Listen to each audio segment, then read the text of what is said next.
Courtenay's been growing at about 11% between the census periods, and it needs to average over 400 net new units per year to meet estimated demand over the next 20 years. Even more, about 400 per year to meet the estimated demand over the next 5 years. This evening, the City of Courtenay's Development Services Department had an open house in relation to the development permit guidelines for DPAs 1 and DPAs 2. And the idea was that is to adjust our DPA 1 and DPA 2s to make the delivery of the small-scale multi-unit housing easier to implement so we can meet our housing needs and targets.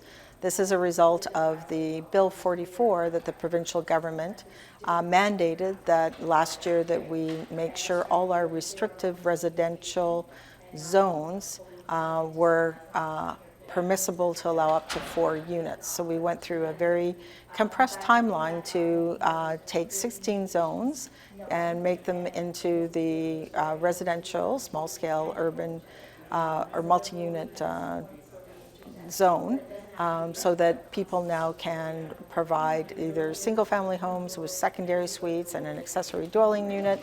You could do a duplex with suites. You could do a party wall subdivision.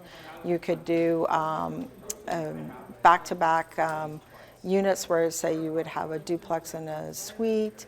So the idea is to create a diversity of housing and increase housing affordability.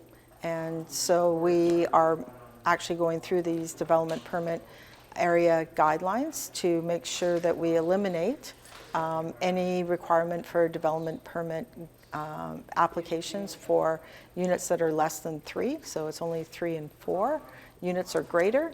And so that is hopefully to make the process much more efficient for people and increase the delivery of housing to meet our housing needs targets.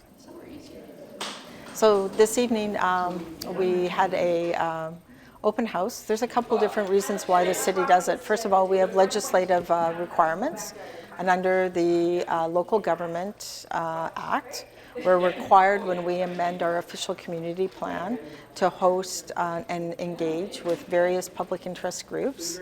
And so that's one of the reasons for the open house. We've already previously engaged with the development community. We've had engaged Comox Valley. We have a page set up there so that there's description about the amendment to the official community plan in regards to the development permit areas. So there's lots of information available on that. You can always contact planning@courtenay.ca.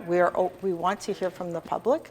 The comments that we heard tonight are mostly understanding when a development permit is required for the 4 units, and basically the idea is people understand that there isn't any notification process for the surrounding neighbors. It's not mandated to do that.